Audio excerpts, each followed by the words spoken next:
The stars twinkled in the vast emptiness of space as the exploration vessel Horizon drifted silently toward the unknown planet. Commander Lyra Kent stood on the bridge, her eyes fixed on the blue-green world growing larger on the main screen. Her short brown hair framed a face marked by both curiosity and caution. This was her 5th deep space mission, but something about this planet made her stomach tighten with unease. "Scans complete, Commander," said Navigation Officer Steve Miller, his fingers dancing across the control panel. "Atmosphere is breathable, gravity slightly less than Earth. No signs of advanced technology, but we're picking up ruins of what might have been cities." Lyra nodded, tapping her fingers against the smooth metal railing. "Any life signs?" "Scattered communities. Small numbers. Nothing that suggests a global civilization," replied Science Officer Ben Cooper. His face showed confusion as he studied the readings. "It's strange. The planet has fertile land, abundant water, and resources. There should be more people. Prepare a landing party," Lyra decided. "I want to see these ruins for myself." 4 hours later, Lyra stepped onto the surface of the planet, feeling the soft red soil beneath her boots. The air smelled sweet, like flowers after rain. Around her, 5 crew members spread out, scanning the area with their equipment. In the distance, broken structures rose from the ground like the skeleton of a fallen giant. "Stay alert," Lyra warned, as they approached the ruins. What once might have been a magnificent city now lay in pieces, crumbling walls, shattered domes, and twisted metal frames stretched for miles. "This wasn't natural decay," said Ben, examining a section of wall. "These are weapon marks. This place was destroyed deliberately." A soft sound made Lyra turn. Behind a fallen column, a figure watched them. It was tall and thin, with pale blue skin and large, sad eyes. "Hello," Lyra called, keeping her voice gentle. "We mean no harm." The figure hesitated, then stepped forward. It wore simple clothes made from local plants. When it spoke, the ship's translator converted its clicks and whistles into English. "You are not Valkyrie," it said, sounding both relieved and afraid. "No. We're humans, from planet Earth. I'm Commander Kent." Lyra took a slow step forward. "What happened here?" The alien's name was Eliax. He led them to a small settlement hidden in a forest valley where about 50 of his people lived in simple huts. They gathered around a fire as night fell, and Eliax told their story. "We were once millions," he explained, gesturing to the stars. "Our cities spanned the planet. We had just begun to explore our solar system when the Valkyrie came. The Valkyrie," Eliax explained, "ruled most of the galaxy. They were tall reptilian beings with advanced technology and powerful minds that could control others with thought alone. They traveled from world to world, taking what they wanted and destroying anyone who resisted. They took our minerals, our water, our people for labor. When we fought back, they destroyed our cities and killed most of us." Eliax lowered his head. "That was 300 years ago. Those of us who remain stay hidden, hoping they won't return." Lyra felt cold despite the warm fire. "These Valkyrie, how many worlds do they control?" "Hundreds, perhaps thousands. They have ruled without challenge for 3,000 years. No species has ever defeated them." That night, back on the horizon, Lyra recorded her report for Earth. Her hands shook slightly as she spoke into the camera. "Admiral Peterson, what we found here changes everything. There is an empire out there, the Valkyrie, and they pose a direct threat to Earth. We've collected data, witness accounts, and artifacts. I'm sending everything now, but I recommend immediate preparation for possible contact. The Valkyrie don't negotiate or show mercy. If they find Earth..." She paused. "We need to be ready." The Horizon spent 2 more days on the planet. They gathered information from Eliax's people and explored the ruins for technology that might help them understand the Valkyrie better. In one fallen building, they found an intact data center. Ben managed to recover images of the Valkyrie. 9-foot-tall beings with green-gray scaled skin, yellow eyes, and powerful bodies covered in ornate armor. "They don't look friendly," Steve commented as they viewed the images.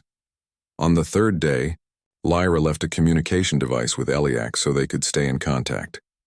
"We'll try to help your people," she promised. "Be careful," Eliax warned. "The Valkyrie see other species as either resources to use or threats to eliminate. If they discover you, they will come for Earth." The return journey to Earth took 6 weeks. During that time, Lyra studied everything they'd learned about the Valkyrie. Their empire stretched across most of the Milky Way. Their technology was far beyond Earth's. Their telepathic abilities allowed them to control their ships and weapons with thought alone, and even to influence the minds of other species. When the Horizon finally reached Earth, Admiral Gary Peterson was waiting at the space dock. He was a tall man with gray hair and serious eyes that had seen many battles. "Your report caused quite a stir, Commander," he said as they walked through the station. "The Security Council has been meeting for weeks. Then they understand the threat? Some do. Others think you exaggerate." The Admiral stopped walking and faced her. "The truth is, we're not ready for a threat like this. Our weapons, our ships, we're centuries behind what you've described. But we have one advantage," Lyra said. "The Valkyrie don't know about us yet." That afternoon, in a secure room deep beneath the Pentagon, Lyra presented her findings to a group of Earth's top military officers, scientists, and government officials. She showed them images of the destroyed civilization, played recordings of Eliax's testimony, and displayed the data they'd recovered. "The Valkyrie Empire has conquered over 200 species," she concluded. "They've ruled without fear or challenge for 3,000 years, and were right in their path of expansion." The room was silent when she finished. Then a scientist named Alan Wright raised his hand. He was young, with bright eyes and messy hair that suggested he rarely left his lab. "Those artifacts you brought back, may I study them?" he asked. "Of course," Lyra agreed. "But why?" Alan smiled slightly. "Every empire has a weakness, Commander. We just need to find theirs." Unknown to them all, far beyond Pluto, a Valkyrie scout ship picked up unusual energy readings coming from the solar system. The commander, a young Valkyrie named Kriz, studied the data with interest. "Investigate that signal," he ordered his crew. "It doesn't match any known species in our database." As the scout ship changed course toward Earth, the fate of humanity hung in the balance. The Valkyrie Empire had ruled without fear for millennia, but they had never encountered humans before. 6 months passed since the Horizon returned to Earth. Dr. Alan Wright barely left his laboratory on the Moon during that time. The lunar facility, built into the gray rock of a crater, housed Earth's most advanced research center. Alan stood in front of a large glass case containing artifacts from the planet Lyra Kent had visited. His reflection showed a tired man with dark circles under his eyes and wrinkled clothes. "You should sleep," said his assistant, Dr. Susan Lee, as she handed him a cup of coffee. Alan took a sip and shook his head. "I'm close to something, Susan. These devices the Valkyrie left behind, they're not just technology, they're partially organic." He pointed to a small metal disc with strange symbols. Under a microscope, they had discovered tiny channels filled with a crystal-like substance. "This material, which I'm calling zenithium, seems to amplify brainwaves. I think it's how they control their ships with thoughts." Susan looked impressed. "So their telepathic abilities aren't natural?" "They probably have some natural ability, but this enhances it," Alan explained. "More importantly, if we understand how it works, we might find a way to disrupt it." On the other side of the solar system, Captain Scott Mason stood on the bridge of the defense vessel Defiant. At 42, Mason was one of Earth's most experienced space captains. His ship patrolled the outer edges of the solar system, watching for any sign of alien contact. "Captain, we're picking up something strange," said Radar Officer Luke Green.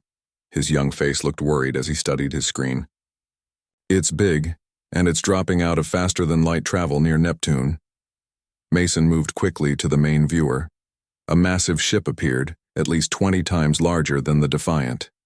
Its dark hull was shaped like a spear with strange glowing lines running along its surface.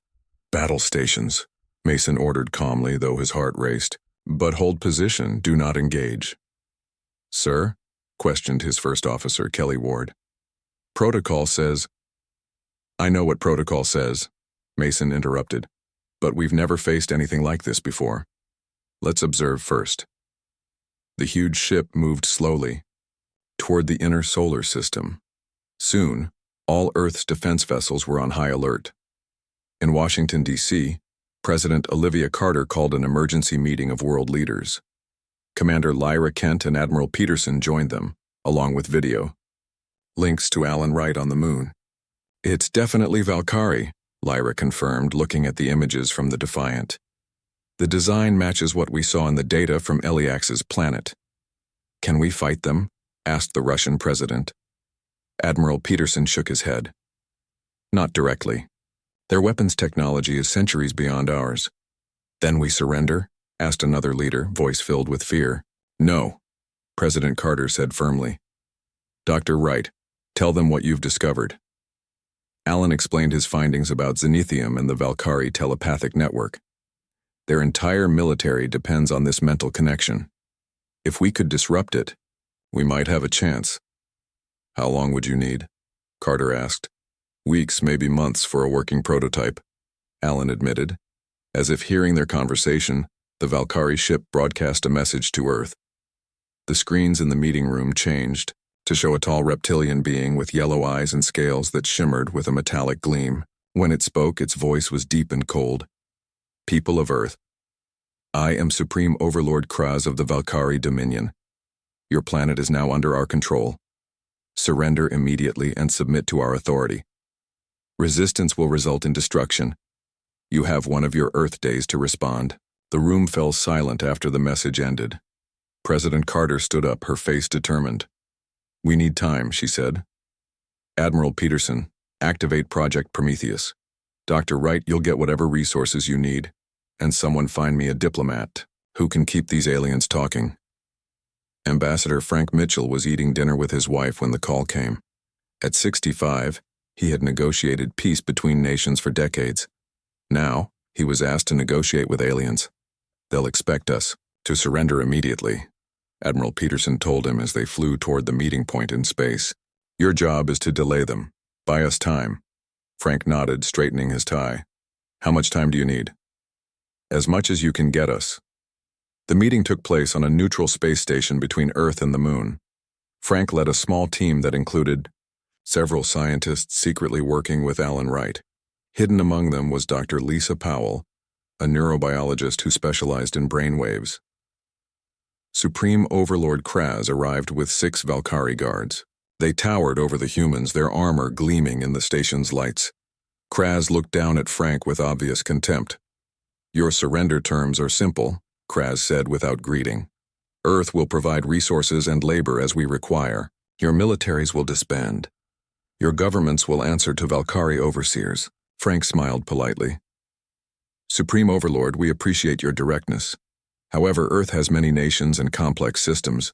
We request 1 week to prepare our planet for this transition. Kraz's yellow eyes narrowed.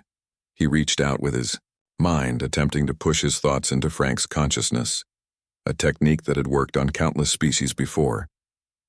To his surprise, he felt resistance. Lisa Powell, watching carefully, noticed the subtle change in Kraz's expression. Her instruments, disguised as normal equipment, recorded unusual brainwave patterns from the Valkyrie. 1 week is excessive, Kraz said, recovering quickly. But I will grant you this time to ensure a smooth transition. We are not unreasonable rulers.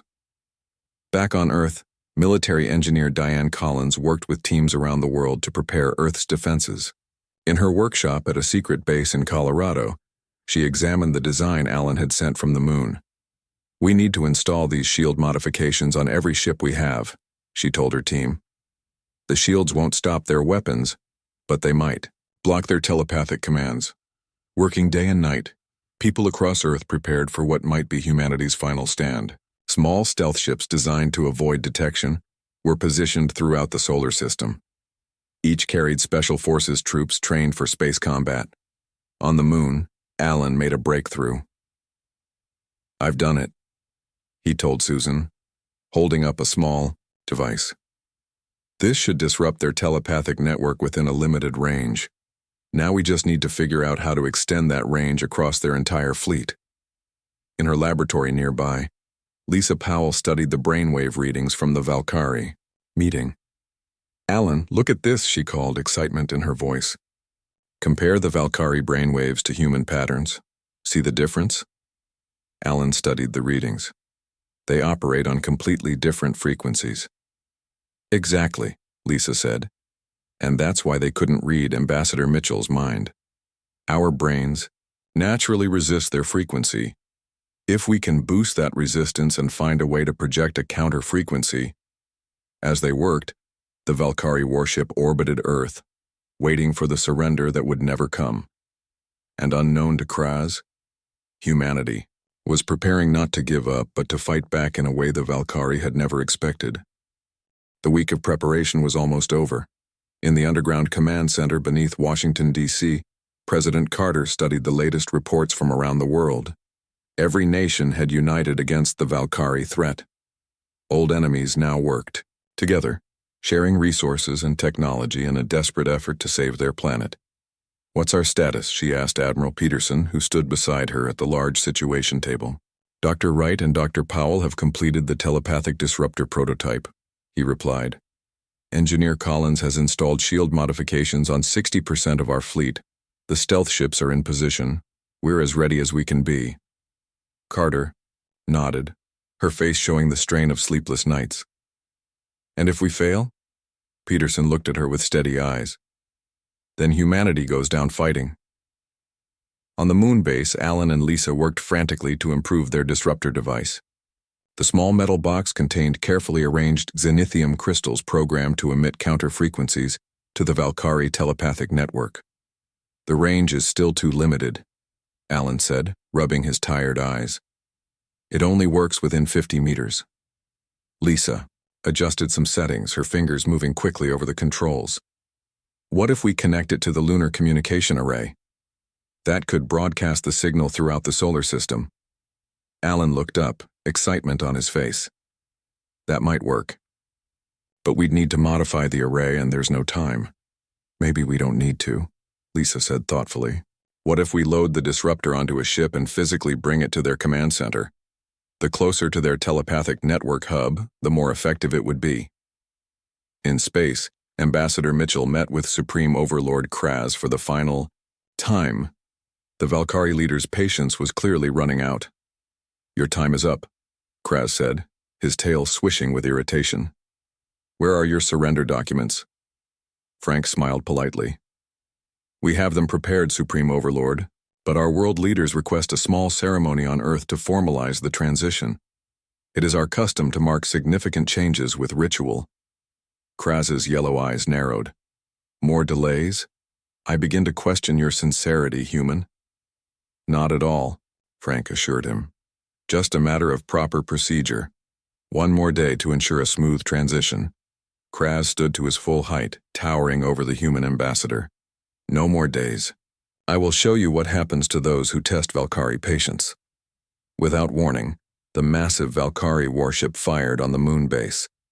The blast destroyed the outer research facility, killing dozens of scientists and workers. The attack, deliberately, avoided the main habitat areas. It was a warning, not an extermination. On Earth, people watched in horror as part of the moon erupted in a cloud of dust and debris.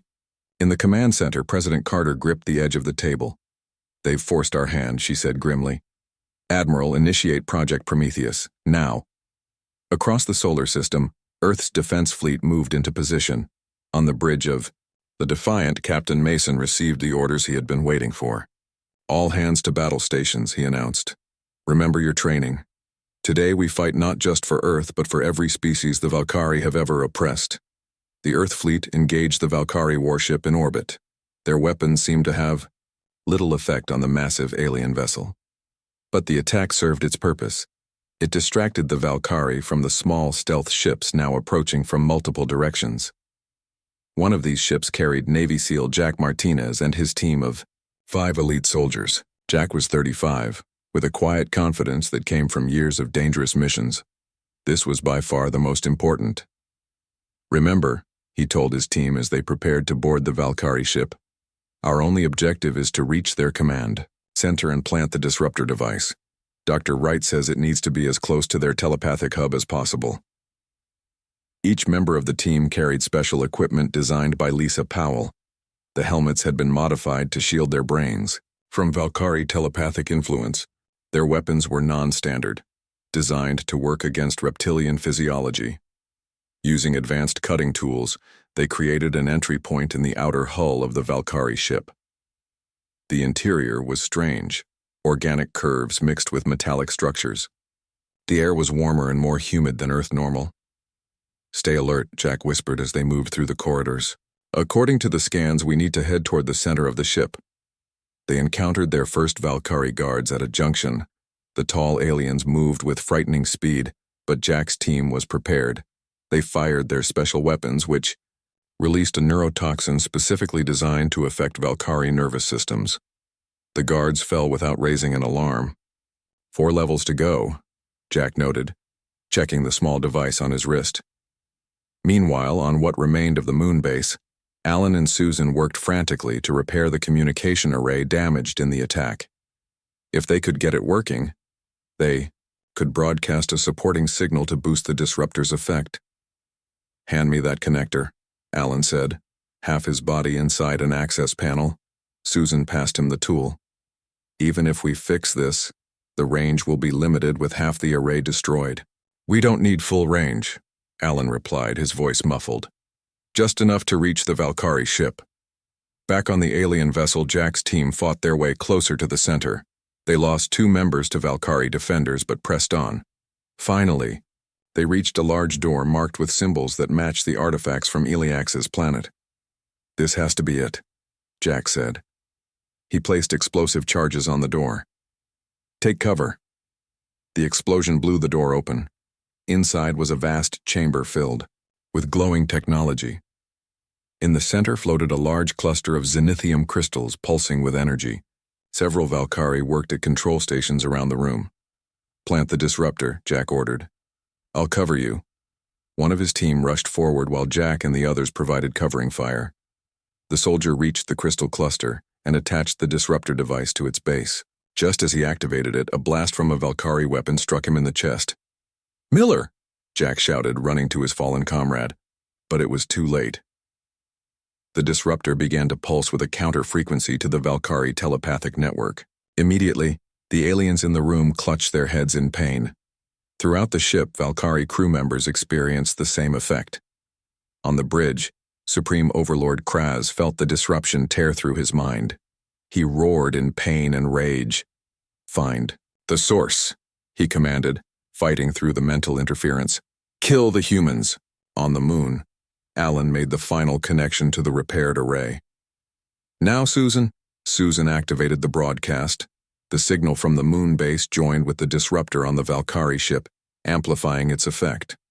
The counter-frequency spread throughout the Valkyrie vessel and beyond, reaching their support ships. Jack Martinez and his 2 remaining team members fought to defend the disruptor. Valkyrie soldiers, though suffering from the telepathic disruption, continued to attack. "We need to increase the power," Jack said, looking at the device. He saw a way to modify it, but it would require someone to stay behind. Without hesitation, he ordered his team members to retreat. "Get back to the ship, I'll finish this." As his team escaped, Jack worked on the disruptor, rerouting its power systems to create an amplified pulse. Valkyrie soldiers approached, their movements erratic as they fought through the mental pain. "This is for Earth," Jack said, making the final connection. The amplified pulse exploded outward from the crystal cluster, sending a wave of disruption through the entire Valkyrie fleet. The amplified pulse swept through the Valkyrie ship like an invisible tidal wave. Jack Martinez fell to his knees as the crystal cluster in front of him glowed blindingly bright.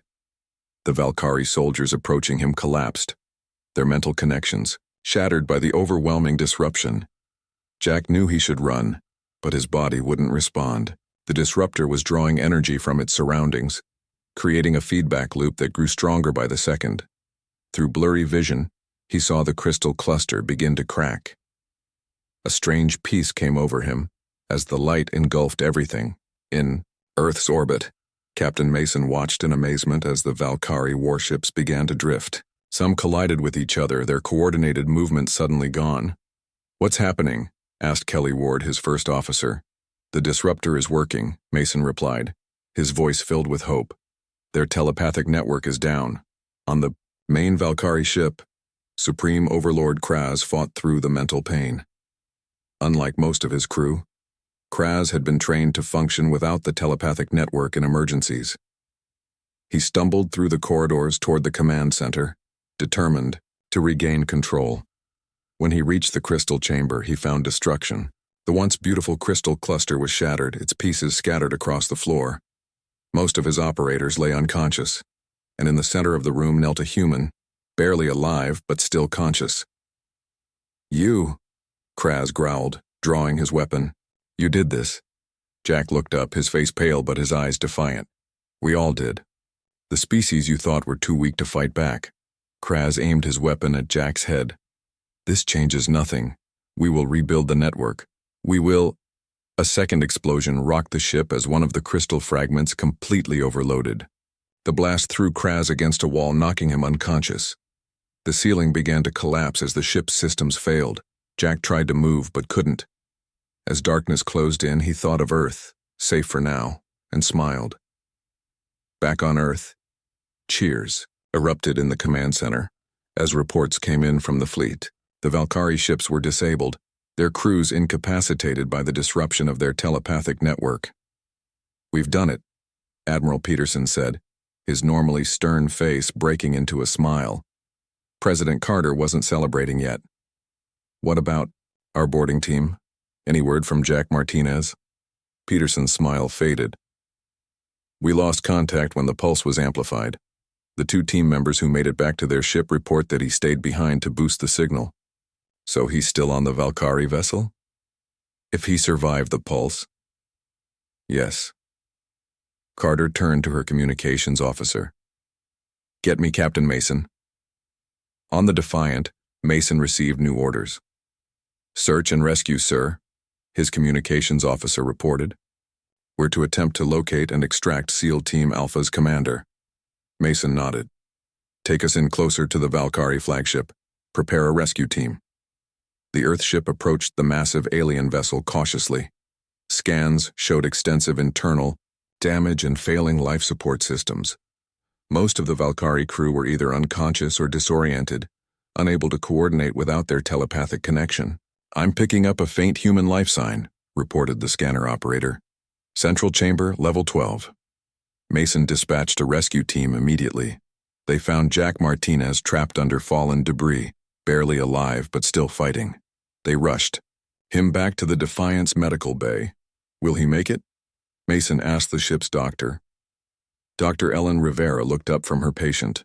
He suffered severe trauma and radiation exposure from whatever happened in that crystal room. But if anyone can pull through, it's someone as stubborn as this one. In the 3 days that followed, Earth celebrated its victory while preparing for possible Valkyrie reinforcements. The disabled Valkyrie ships were boarded and their crews contained. Most were still suffering from the effects of the telepathic disruption. Without their mental network, they seemed lost, almost childlike. On the moon base, Alan Wright and Lisa Powell studied the Valkyrie prisoners brought for examination. "It's fascinating," Lisa said as she reviewed brain scans. "They've been connected to this network their entire lives. Without it, they can barely function." Alan nodded, looking at the dejected Valkyrie sitting in the observation room. "It's like they've never had to think as individuals before. Could they learn to live without the network?" "Perhaps," Alan replied. "But the real question is, will they choose to?" Supreme Overlord Kraz was held in a special containment facility on Earth. Unlike his crew, he had recovered quickly from the network disruption. He sat in silence, refused to speak to his human guards, and watched them with yellow eyes full of hatred. Admiral Peterson and President Carter visited the facility to question him. "Your fleet is disabled," Peterson told him. "Your crew is in our custody. Do you have anything to say?" Kraz looked at them coldly. You have won a battle, not the war. The Valkyrie Empire spans thousands of worlds. When we don't report back, they will send more ships. How many more? Carter asked. Kraz smiled, showing sharp teeth. Enough to turn your planet to ash. In a military hospital in Washington, D.C., Jack Martinez slowly regained consciousness.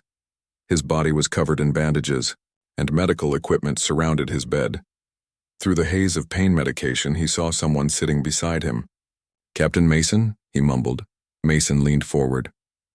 Welcome back to the land of the living, Commander. You had us worried. The mission, did we succeed?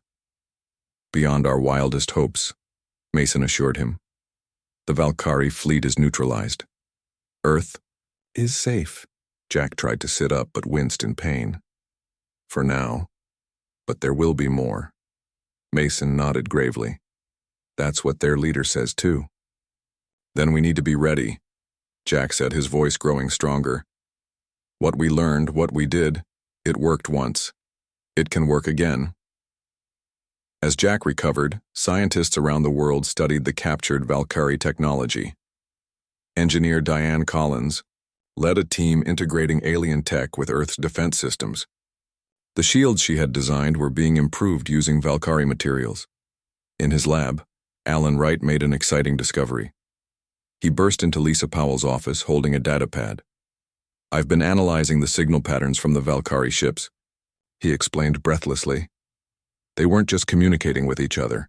They were receiving signals from somewhere else, far beyond our solar system. Lisa looked up from her work.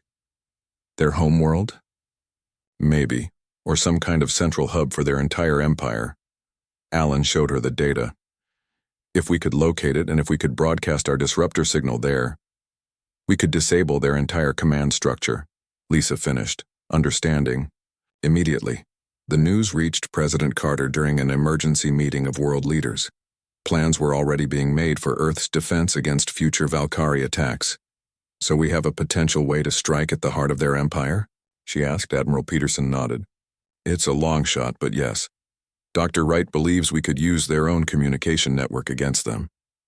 Carter looked around the table at the representatives of Earth's nations. Then we don't just prepare to defend.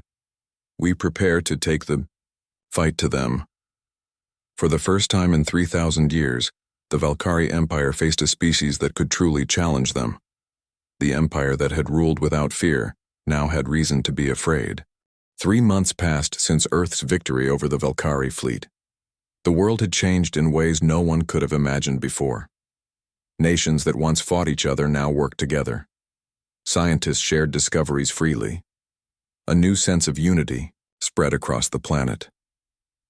In the military hospital, Jack Martinez walked slowly down the hallway, leaning on a cane. His body still showed the effects of his ordeal on the Valkyrie ship, but he improved a little each day. A nurse offered to help him, but he shook his head. I need to do this myself, he said with a determined smile. At the end of the hallway, a door opened to reveal Admiral Peterson waiting for him. Commander Martinez, good to see you on your feet. Thank you, sir. I heard you wanted to see me. Peterson nodded. How would you feel about getting back to work? Jack straightened his shoulders. More than ready, sir. Good. Because we have a mission that needs your expertise.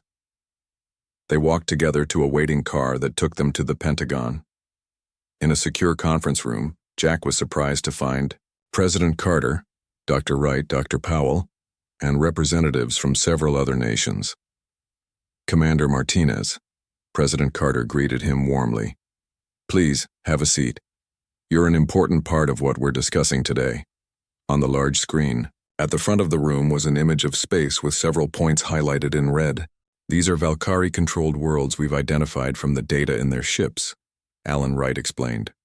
And this, he pointed to a large red circle, is what we believe to be their central command hub, the place from which they control their entire empire. How far away is it? Jack asked. About 70 light years. But with the faster-than-light drive we've adapted from their ships, we could reach it in 3 months. Jack looked around the room. You're planning an attack. Not just an attack, Lisa Powell said. A liberation. We've made contact with Iliax's people again, and through them representatives from 6 other species enslaved by the Valkyrie.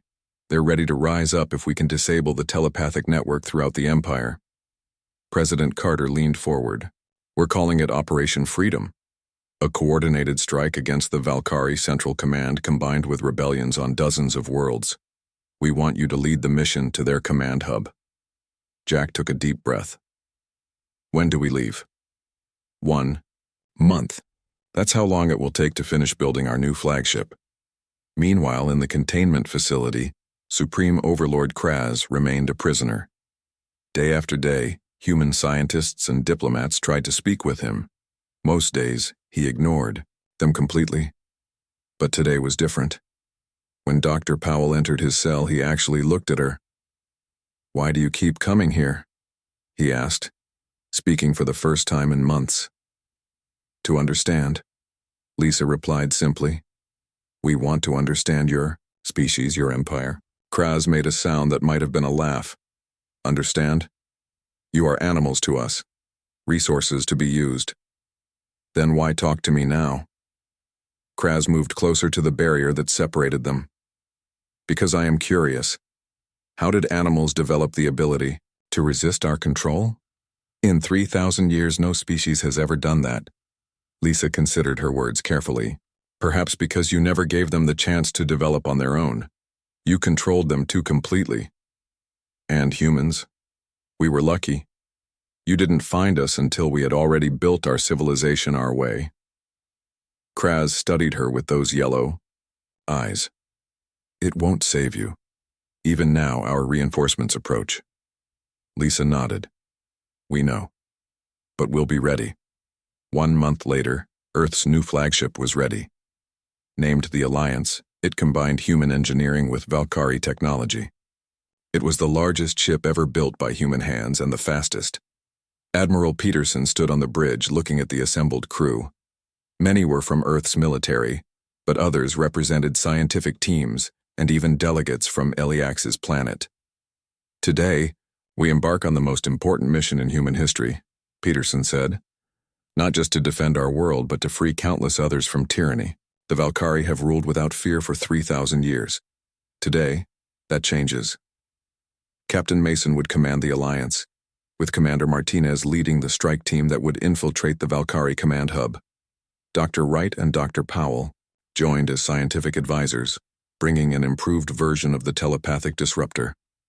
As the Alliance prepared to depart, news arrived from Earth's outer defense network. "Admiral," the communications officer called urgently, "we're detecting multiple Valkyrie ships entering the solar system." Peterson looked at Mason. "Sooner than we expected. Captain, launch immediately. We'll handle the defense here." "But sir," Mason protested, "you'll need the Alliance to defend Earth." "No. The mission must proceed. This is bigger than just our planet now." President Carter's face appeared on the main screen. "Go, Captain Mason. The defense fleet is ready. We'll hold them off until you complete your mission." The Alliance departed, using the Valkyrie faster-than-light drive to disappear from the solar system, just as the enemy reinforcements arrived. On Earth, the battle began anew. For 3 months, the Alliance traveled toward the Valkyrie Central Command hub. During that time, they made contact with other enslaved species, building a coalition of resistance fighters. When they finally reached their destination, they found a massive space station orbiting a red giant star. Hundreds of Valkyrie ships patrolled the area. "How do we get past them?"